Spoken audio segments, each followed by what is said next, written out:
Folks, this is what it looks like when you bring false charges against an innocent person. Karen Reed, jurors continue to reach out to the lawyers and to the court. Jurors are just coming out of the woodwork. Seems like things are getting pretty tense right now.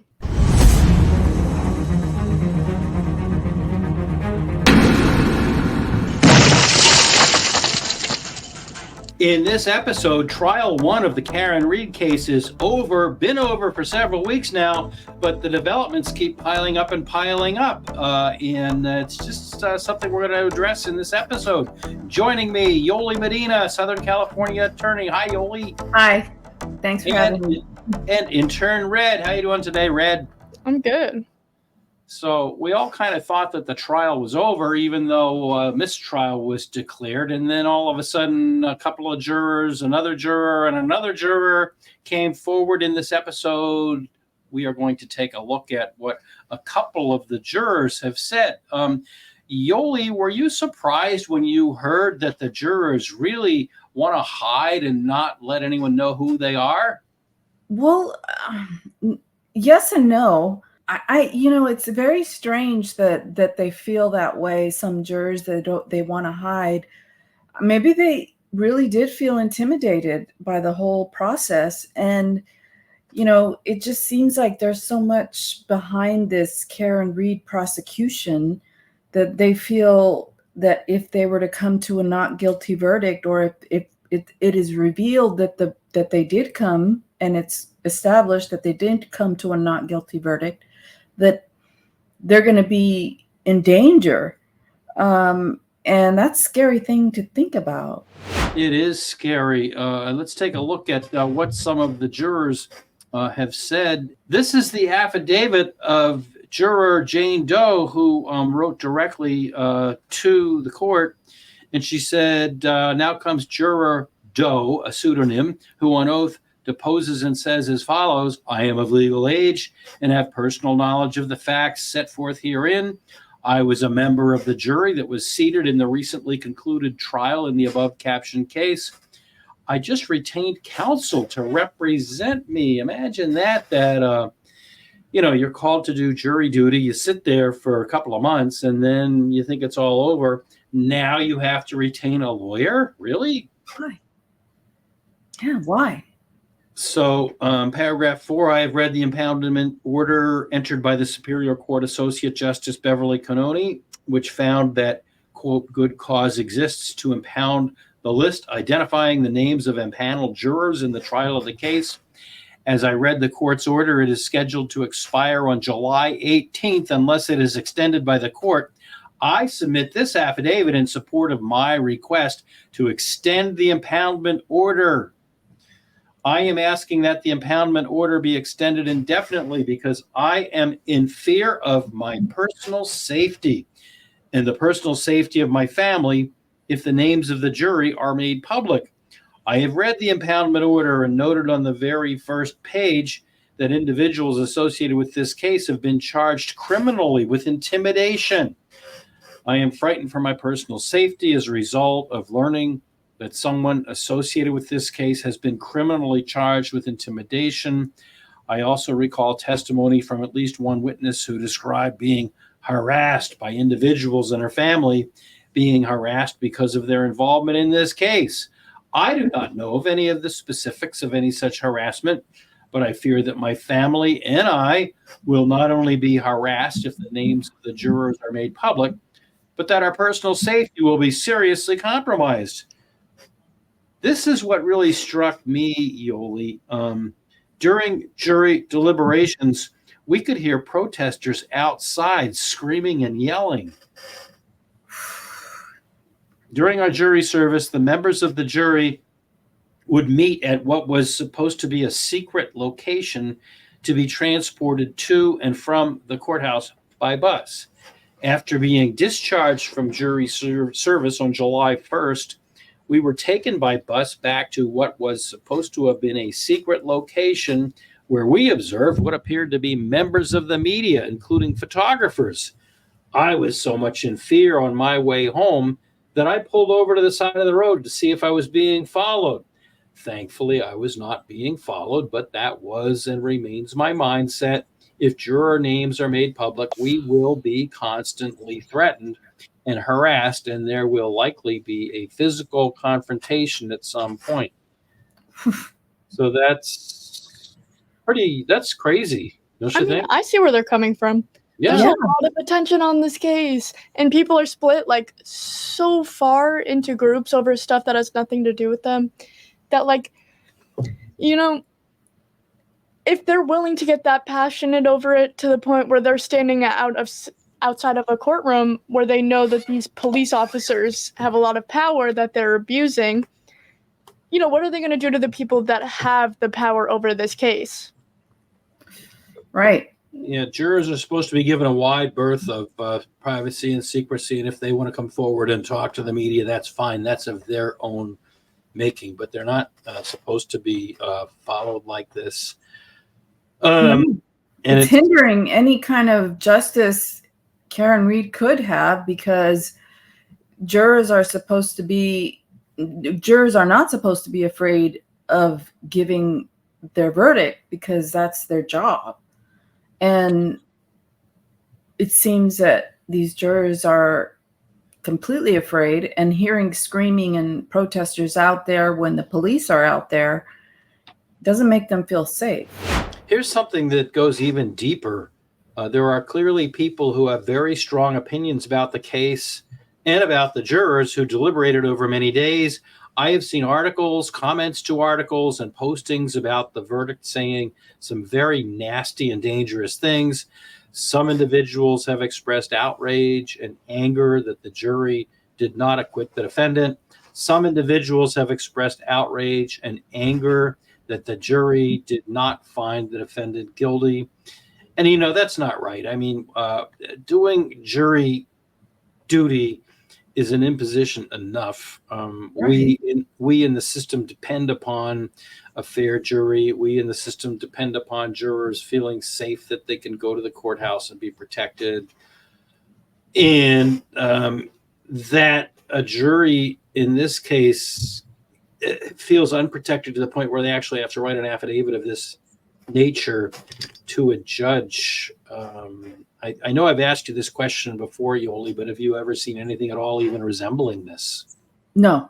I mean, in the O.J. Simpson trial, there were definitely people who were for, convicting O.J. and then on the other hand, finding him not guilty, but not to this extreme extent. In Boston has seen some interesting trials, shall I say. There have been underworld people tried. There was the Boston Marathon bomber trial, and there was some very strong emotions about that case. Horrible, horrible, horrible case. Yeah. And then there was the Whitey Bulger case. I don't know how much people really followed that, but Whitey Bulger was reviled, hated. I just read another book about Whitey, and Whitey was not a popular character, even though his brother was the Senate president for years in Massachusetts, and his other brother was a court clerk, and he was very well protected. And the FBI gave him a heads up so he could go in the Lamb for 16 years, and that was an emotion-racked trial. But I've never seen anything like this in Boston. The juror goes on to say, just yesterday, I read an article in the Boston Globe with the headline, Karen Reed case ended in a mistrial, but the diehards haven't given up. In approximately the 12th paragraph of this article, an administrator of a Karen Reed-focused Facebook group was quoted as saying, the people who were on the fringe of being interested in it are now engulfed. The anger level was at a 9 before, and now it's at an 11.5. The article characterized this increase as a rising rage. So, yeah, this, is it because it involves a police officer's death that this is getting so, because if the jury just has to focus on the evidence, that's all they should focus on. And it seems that even if she gets a retrial, that the jury's not going to be able to focus on the evidence because of all this extraneous rage around them one way or another. I mean, how can they render a verdict? Yeah, and the metropolitan Boston area is a relatively small area. I mean, I can get from the north part of the metro area down to Cape Cod before 9 o'clock in the morning to try a case, as I have. The western part of the state, Springfield, is a little bit more of a challenge. That's a couple of hours, but it's a very small area. So even doing a change of venue out to the western part of the state, I don't think you're going to escape this kind of thing. And it was all over social media, as the juror pointed out in that paragraph. There's a couple of Facebook groups.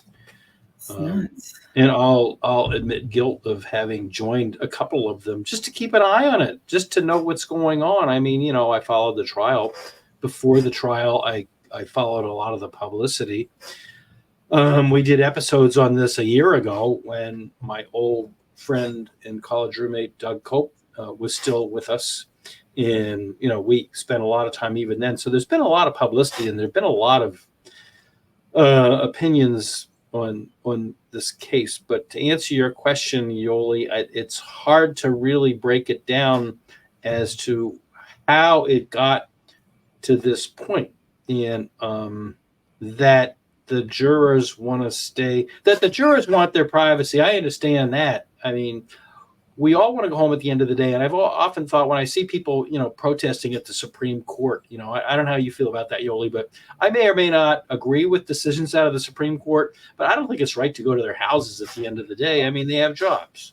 They have a great job, but they have a right to go home at the end of the day and, get the paper, throw their feet up, pat the dog, play with the kids, so the whole thing that's happened recently about going after people in their personal lives, I don't know. So number 16, I have seen social media posts that were very demeaning of and attacking the integrity of the trial judge. If someone is going to attack a sitting judge, I see no reason why they would not demean and attack verbally and physically a juror who sat on the jury. And that stands out to me because, we've done a number of episodes on this case now, going back, like I say, to a year ago when my old friend Doug was still with us. And, we see comments, and at the end of these episodes, I do frequently say, be kind, be polite, be respectful, and don't personalize it, because you know what? We can disagree. Doug and I, we were college roommates, and over the years, we disagreed on stuff all the time. But we were in contact all these years, and we were always respectful of one another's opinions. He went one way in life in the media. I went another way in life to law school, and we both had interesting perspectives about that. But we always remained friends, and we always remained respectful. But down in the comments, we got some really not nice comments, and I deleted a bunch of them. And the real diehards generated a name for the judge. And I'm like, no, not only because I'm a member of the bar in the Massachusetts, and I do respect the bench, but show some respect for the bench, whether you agree with the rulings or not. You can write a letter to the editor, you can go on your YouTube, but they generated a name for the judge. And when I saw it, I deleted it. And if I haven't deleted them all, I apologize. Point it out, and I'll delete more of them. But, as an attorney, I feel like I can offer some criticism of some judges because I've been before a lot of judges, and I, as an attorney, have an idea of what it's like to be in front of a judge and how you're treated, and how a judge treats you or an attorney. But at the end of the day, I'm not the one sitting up there as the judge. And some people might think that, how could you criticize a judge? You're not a judge. Well, no, but I'm an attorney that practices before judges. And I've had, you want the judge's demeanor to be that of a judge, to be that following the law. And the law is not that difficult. All you have to do is read it.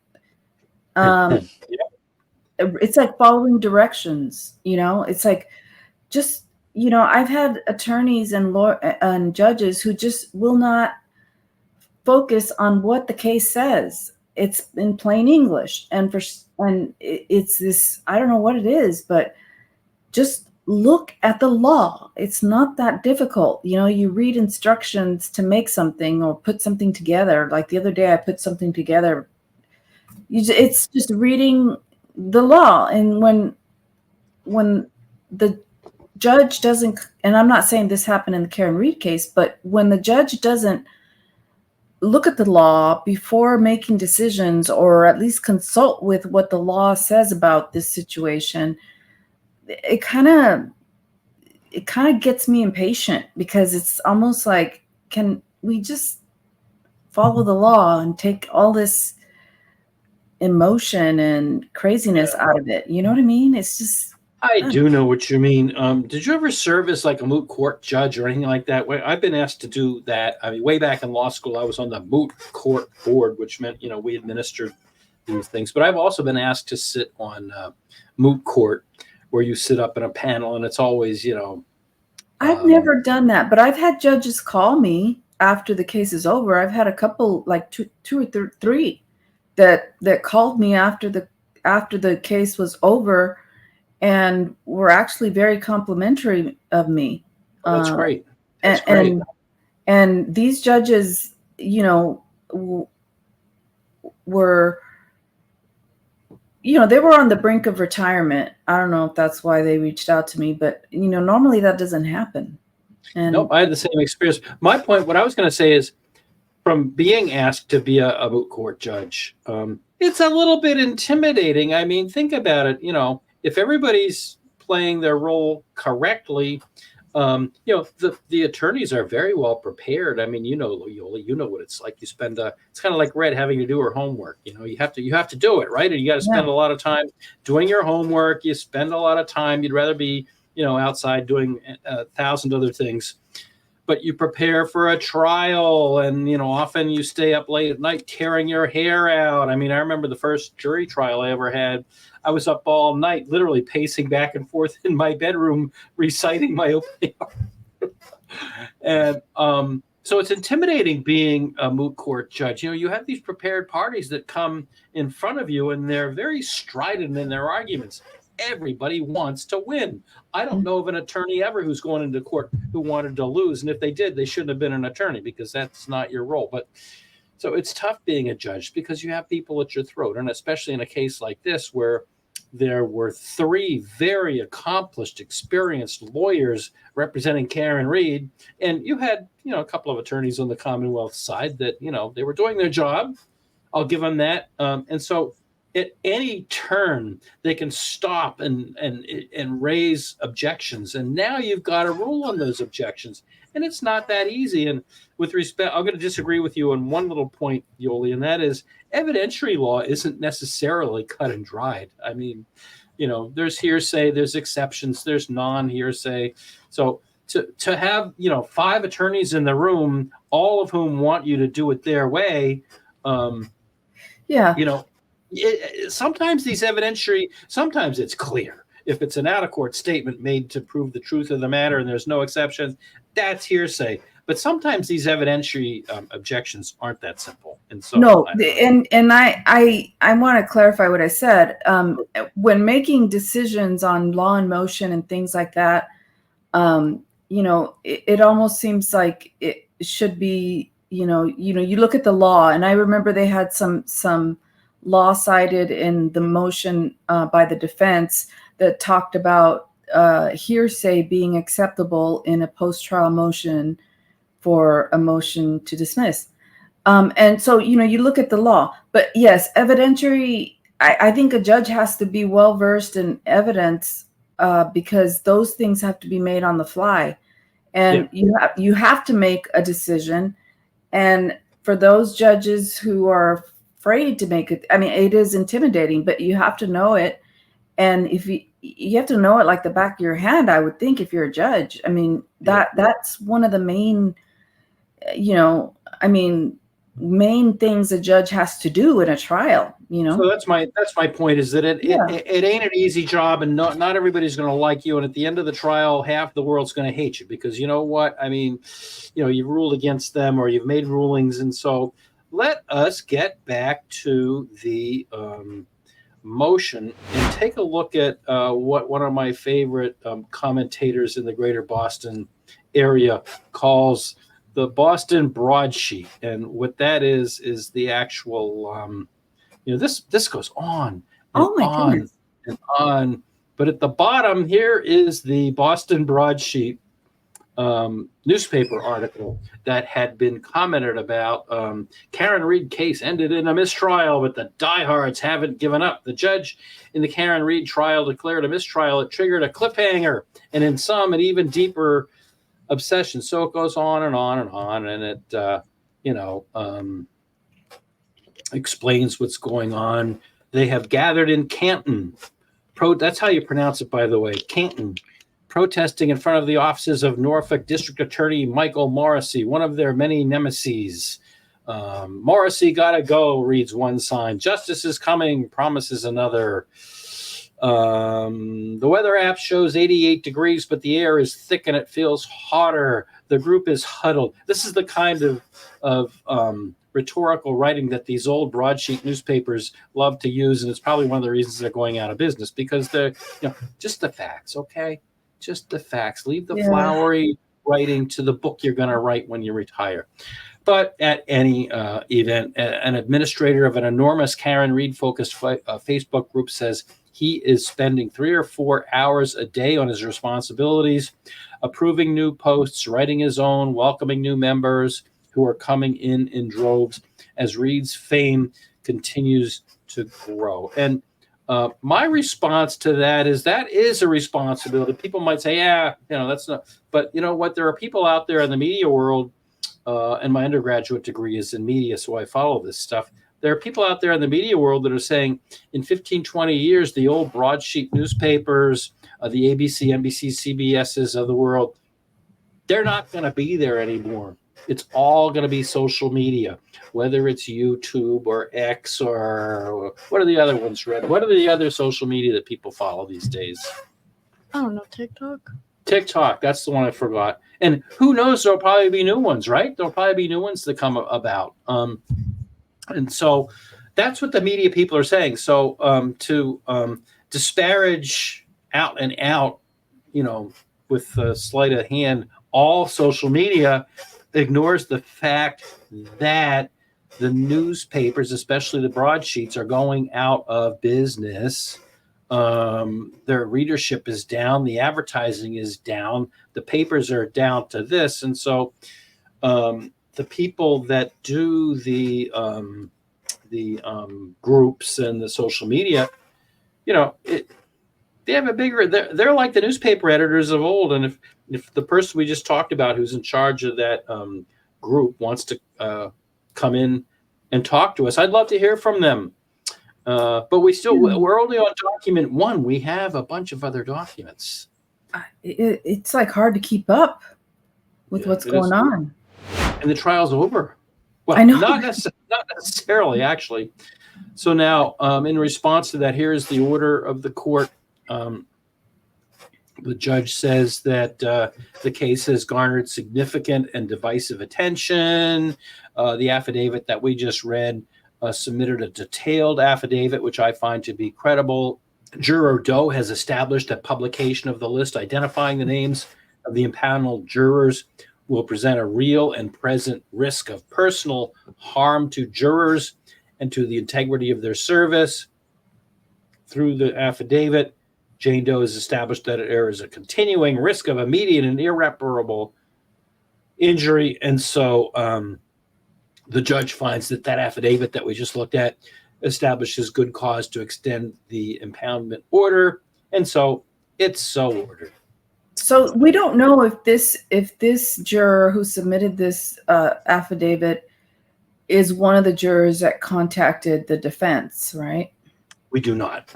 Now we go to Juror E. A 5th juror has now come out and contacted attorney Alan Jackson, and this is Alan Jackson's affidavit, stating that on Wednesday, July 17th, he was contacted by Juror E. We're going by letters.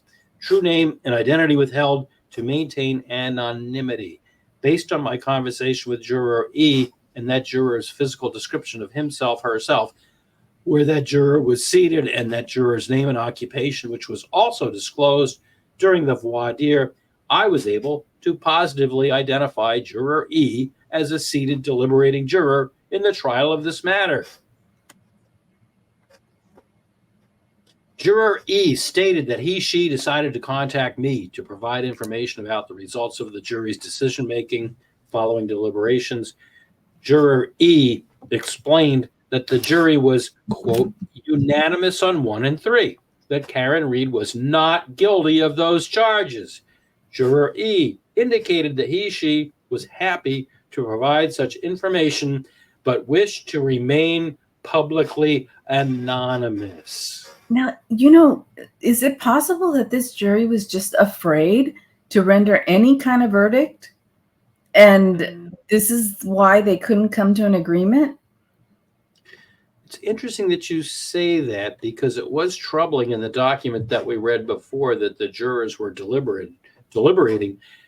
It is troubling that the document we read before pointed out that as the jurors were deliberating, they could hear yelling and screaming outside. That's not right. That's not right. They should have been shielded from that. They should have told the judge. I mean, I don't know if they did, but they should have told, in retrospect. Well, there's a bailiff. I'm sure there's a bailiff that comes in and out. Yes. That's in charge that could probably, I mean, the bailiff has to be near them. At least in California, that's how it works. Every jury case I've ever tried. Yeah, you're absolutely right. That's no different here. So they should know, right? So, 2020 hindsight is perfect. I can watch, on Monday morning, I can tell you exactly what the losing team did wrong and why they lost the football game. So with that in mind, shouldn't the jury have told the bailiff, and shouldn't the jury have told the judge, and shouldn't something have been done about that? I mean, it's true that courthouse, and I know that courthouse, as I've said before, I've tried cases. I tried one case in that courthouse. I've been there for motions and stuff like that. And it's a very small courthouse, but I mean, wow. Couldn't the jury have been taken to another room? There's another courthouse down the street. The district courthouse is right down the street. You can walk across the street and be there in a minute and a half. There are other buildings in that area that are government buildings. Would it have been a pain in the neck? Yeah, but is justice more important than a pain in the neck?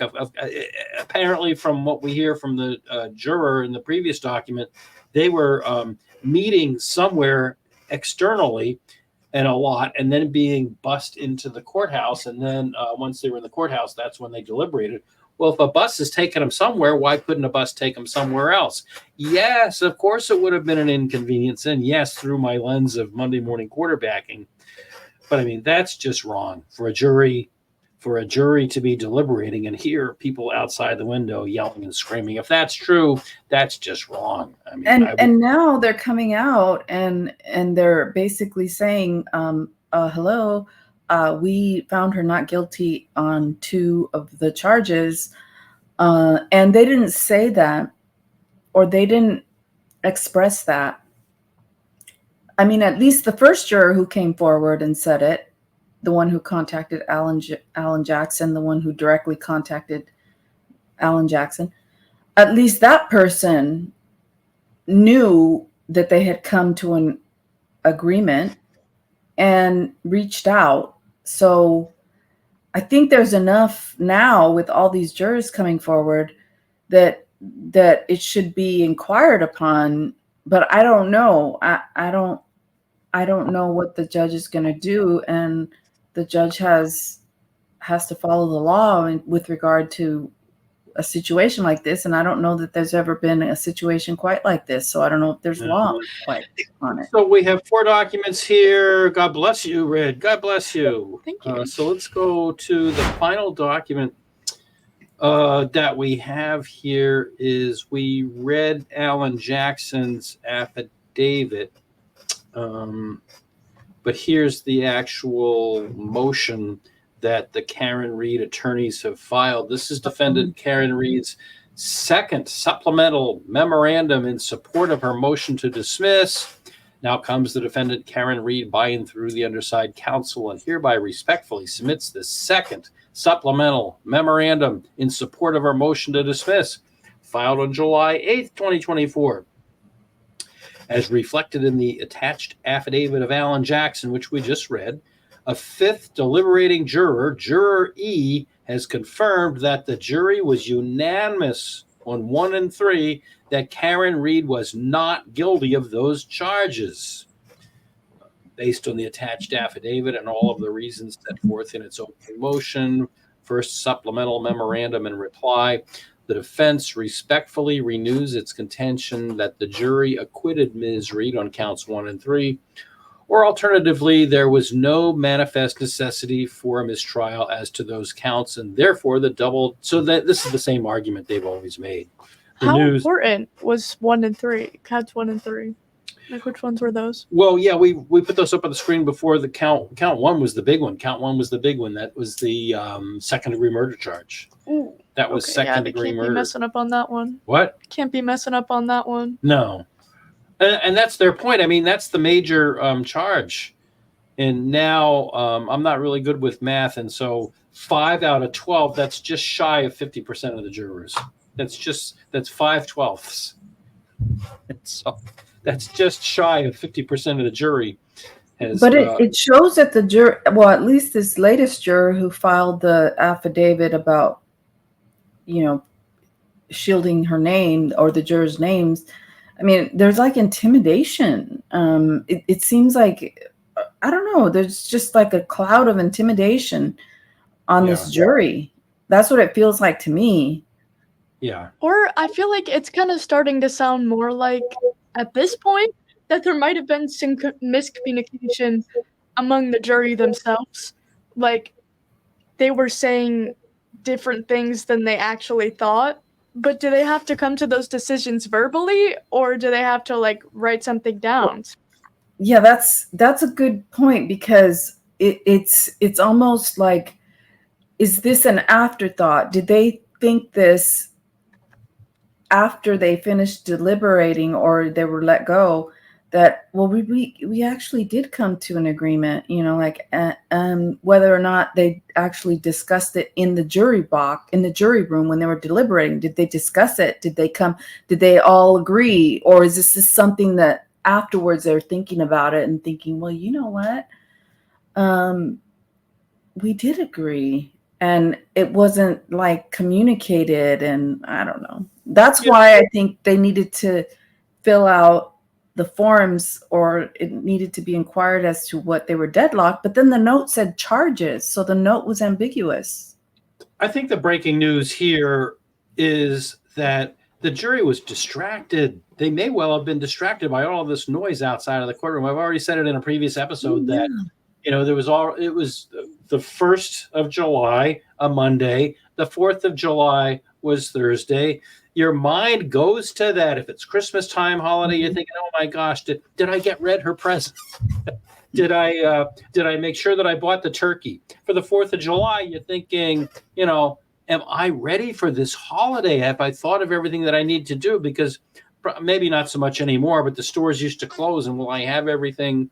Do I have enough booze for all the guests? In New Hampshire, have I gone to the fireworks store and bought all the fireworks? All right, we might have to edit that out. So people's minds already are, distracted. It's the 1st of July. They've been cooped up in that little teeny tiny little, historical courthouse where Sacco and Vanzetti were wrongfully convicted over 100 years ago. So they're sitting there in that tiny little courthouse. It's the first day of July. They all want to go home, but then there's people yelling and screaming outside of the jury room. To me, that's the breaking news, and to me, that's a distraction. They might have just wanted to get the H out of there. They might have just said, "To hell with it, Judgy. We can't reach a verdict on the counts. Goodbye." And the judge was like, "Yeah, I got to do my shopping too." On that website we were just talking about, there was somebody posted a picture of the poor judge. Isn't she entitled to go to the grocery store? Somebody posted a picture of the judge going to the grocery store. And you know what? Come on. What? Come on. Give me a It's a break. This private judge, this judge. Yes. Yes. Now, you know what? I don't know. That's just it. I don't know. It's just Right, because like, what is the point of that? Yeah, Besides making somebody feel unsafe. she goes to the grocery store like all the rest of us. Right. Yeah. You know what? You know what? I'm speechless. That doesn't happen that often. Red can attest to that, right?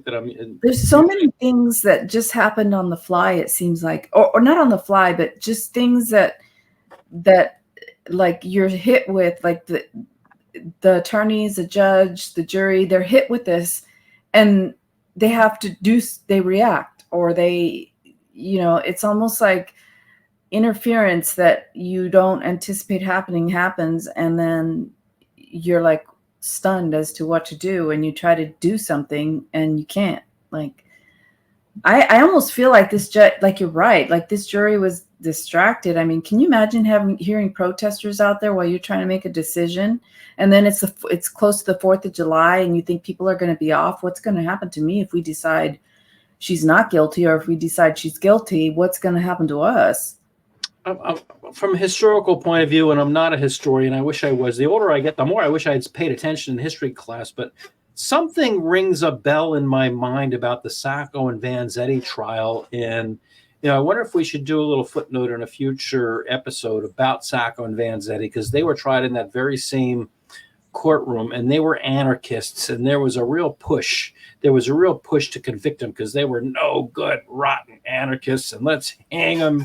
And sure enough, the Commonwealth did put him to death. Someone else came out of the woodwork and confessed to the crime. So I was wondering if there's any word as to whether during that trial there were people outside of the jury room yelling and screaming to hang him, hang him. I don't know. I seem to remember in one of these big trials over here in California, and I don't know why Scott Peterson comes to mind. It may not have been him, but in one of the trials, there was protesting, and they moved the jurors. As That's they in the should. back of my mind, yeah. Now, if I'm doing something important, if I'm preparing for a trial, I don't want people outside of the door yelling and screaming. I don't want that. How couldn't they control that? I get freedom of speech and the freedom to protest, but at the same time, outside of a courthouse where they're making really important decisions, that has to contradict some noise laws or something. Disturbing the peace. Disturbing the peace, I think, would be disturbing the peace. Or like I said before, just take the jury someplace else. I mean, I don't know. It doesn't seem that hard. There's a district courthouse right down the street. No, it doesn't seem that hard. And my question, though, is did the jury tell somebody in the court that they could hear it? Or if the bailiff was aware of it, did he tell somebody to move them? Did anybody think that we should be moved, Right, and it's funny how quick SWATs were ready to go to the Columbia protests to get people out of there for protesting about the war in Gaza. But now that it's actually, we have people outside of a courtroom that are also disturbing something really important, where's the action? We had people getting tear gassed at the other place, which did not seem as serious to me. Yeah, it's very bizarre. I don't know.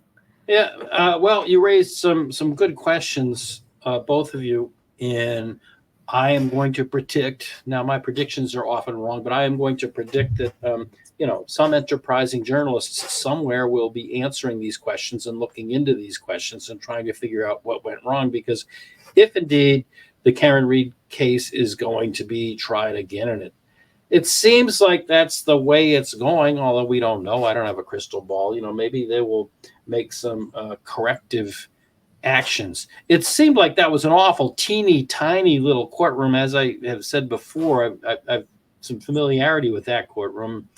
And for a trial of this nature, it just doesn't seem like that's the right environment. And there are many, many, many other courthouses. Like I said before, I can drive to half of the courthouses in Massachusetts in an hour. It's a very densely populated area. And so there was one other question I had about the affidavit of that one juror, and that is that she understood that, or he or she understood that there was some criminal charges brought against some harassers. Do we know? Yeah.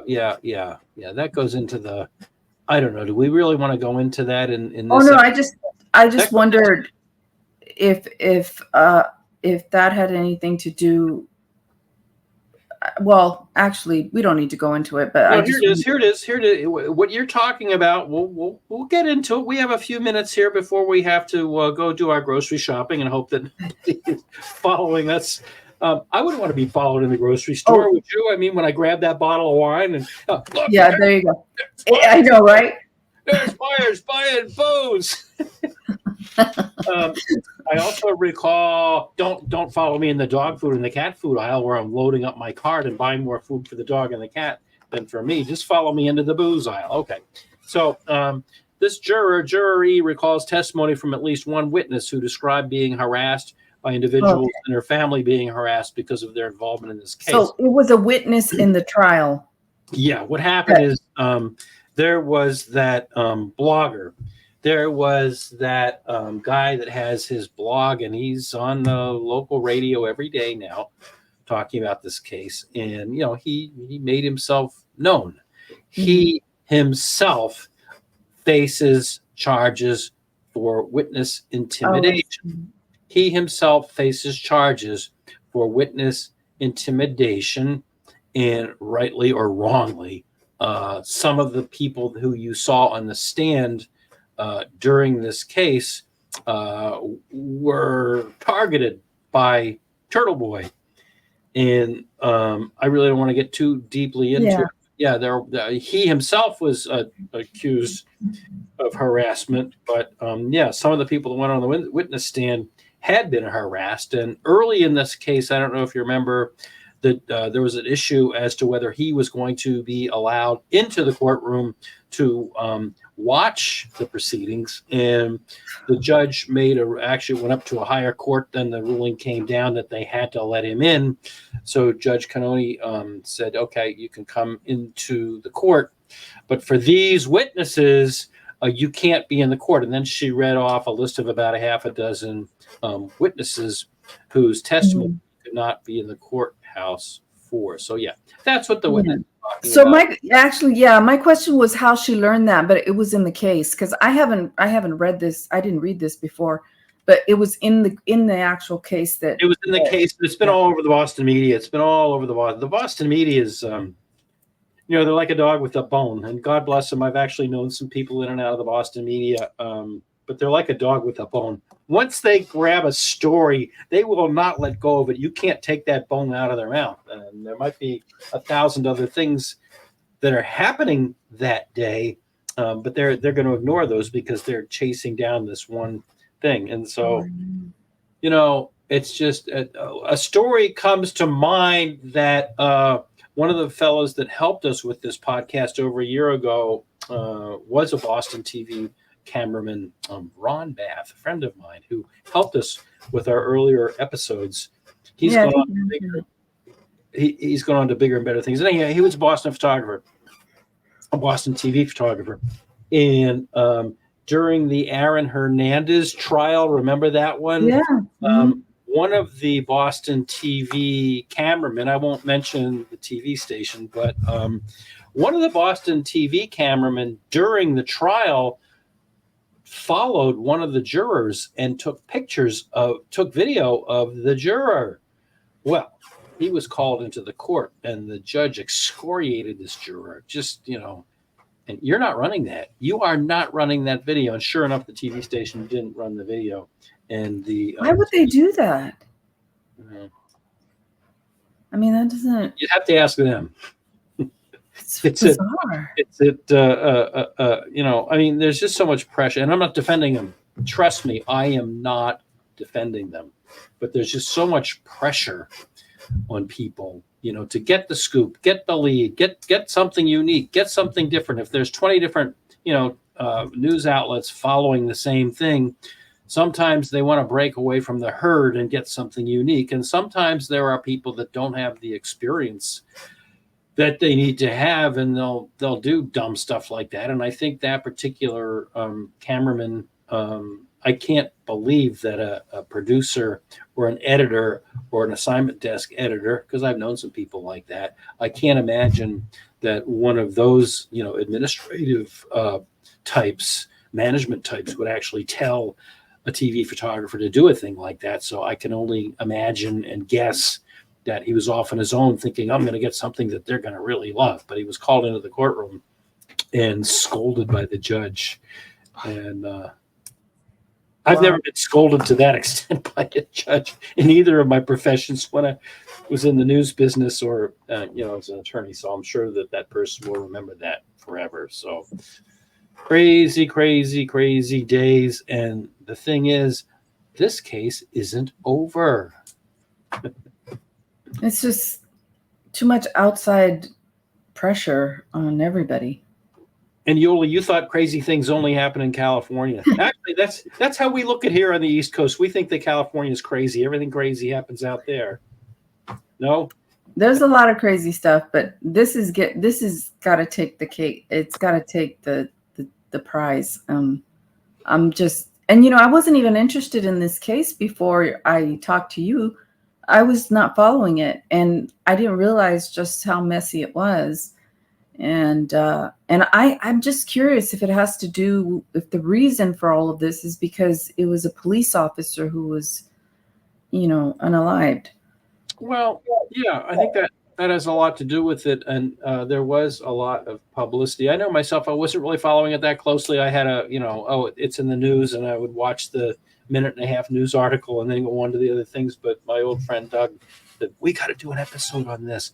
Look at this. Look at what's going on down there. And it was kind of played up a lot in the local Boston media. And, the news media follows each other. We follow, sensational stuff that happens in California. Oh my God, look at the Koberger case. That's in Idaho. Whoever dreamed of something happening in Idaho that the whole world would watch? But I mean, so these things just kind of blow up. And as you pointed out in a previous episode, Karen Reed is an articulate, intelligent college professor. She did stock analysis. I think you're the one that pointed out that she's a somewhat attractive middle-aged woman. And so all those things go together. And yeah, the fact that it was a police officer, that people always take notice of that John O'Keefe had been a Boston police officer for 16 years. But I think just the rancor of the whole thing, that it divided. And I think that's the news peg, that it divided a little New England town. People outside of New England, now I've been here for decades, so I don't go along with this, but people outside of New England think that we're this quaint, cute little place where there's covered bridges and horse-drawn carriages. And it's, I think that it happens it depends on whether the story is going to get picked up and shown all over the place. I can think of a handful of cases where a person was a spouse or significant other was unalived by getting run over. And for some reason, like I think about this story of the Texas woman who ran over her husband who was having an affair. She was a dentist. She was a dentist. Yes. And, you think about these cases, and there's always something there because there's a relationship and they try to sensationalize it. So I can think of a handful of cases where the media was on to something like this, but not to this extent. So to get back to what I was saying before, this breaks that whole image of these cute, quaint little New England towns, because this just divided the New England town. But once the news media kind of picks up on something like this, it's like I said before, it's like a dog with a bone. They won't give it up. Plus, the final factor is now it's summer, and things do, maybe not this summer, because God knows there's a lot of other stuff going on elsewhere in the world and in politics. But things generally tend to slow down in the summer. So if there's something like this where there's a a new peg for the story every day. It's going to be in the headline. So I don't know. That's my closing thought. You guys have any closing thoughts before we bring down the gauntlet, as we always do? I think I've talked enough. I've said enough. Me too, honestly. What'd you say, Red? Said me too, honestly. Well, I don't know. There's just a lot of. You could have done this a lot better in this case, to the point where it's seeming a little intentional. Yeah, that is true. Well, hey, if you're in the grocery store or if you're in the parking lot, please be kind, be respectful to everybody that you see, because you really don't know what they're going through. We welcome your comments. Please comment. We love our comments. We read our comments. We often get ideas from our comments, but we just ask that you please be kind, be respectful, don't personalize it. Every week we get a comment that personalizes it. How can you be a lawyer and you say blah? Delete. With that little proviso, hope you all have a great day. Bye.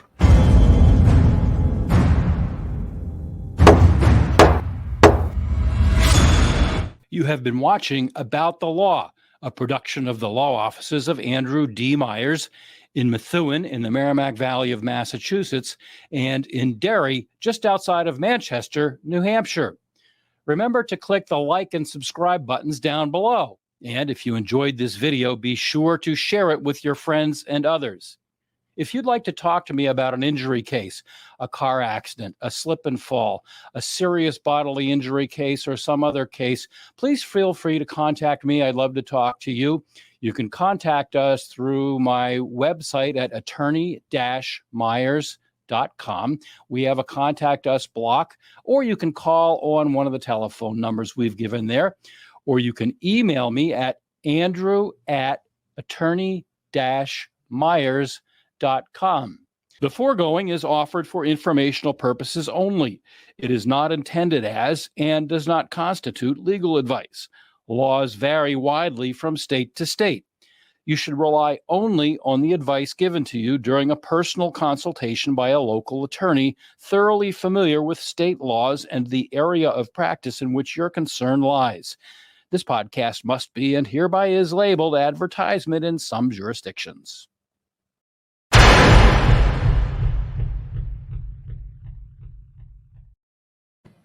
And that's that. And that's that. And that's that. All right. Yeah, interesting. Yeah, I can't believe that 5 jurors have come out now. 5. I wonder if the others will all come out. I wonder. Now that they see that 4 of them came out and then a 5th came out, and then you can hide behind an affidavit. You can just call up old Alan Jackson. And his number's on the pleadings right there. His telephone number is on all the pleadings. We've put it on. Yeah. I wonder if they'll call old David Yannetti. He's right in downtown Boston. He has an office right in downtown Boston. So very strange times. Yeah. Well, social media is changing everything. I don't know if it's for the better or for the worse, but it's definitely changing. I mean, I see some good, some bad, but I don't know. The information is out there. It's just like every technology. Every technology has good and bad. Fire was good because now we can cook our animals and have cooked food. But it's bad because you can burn down your enemy's house. It's a really good analogy. Yeah, that is. I'm not the first person to make that analogy, by the way. How you use the information. Some people would say nuclear power is good and bad because you can make energy, but you can kill millions of people with one little bomb. So every technology is like that. I am old enough to remember, I am old enough to remember the arguments over TV is rotting out the kids' brains. Well, TV's good and bad. TV's bad because it has a lot of on it. It's good because there's stuff that entertains us. Who doesn't like a good documentary that tells us what's going on in the world, or moderation? What? Everything's moderation. Well, yeah, but my point is that there's good and there's bad in everything. And TV, people thought TV was terrible. TV was going to rot all of our brains out. But it's just like when social media is affecting a trial somebody's, especially it could, like in the Koberger case where the death penalty is an issue. That's when it gets a little crazy, but I don't know if it's good or bad. I mean, at this point, we wouldn't know about this if it weren't for, the news and social media. We wouldn't know about the Karen Reed case. We wouldn't know about what was going on. Yeah, our friend Lucky made a good point that, social media just allows a lot of crap, like the tunnels thing. All right. I gotta go. Enough. Okay. All right. Have a good weekend. Right. Okay. Bye.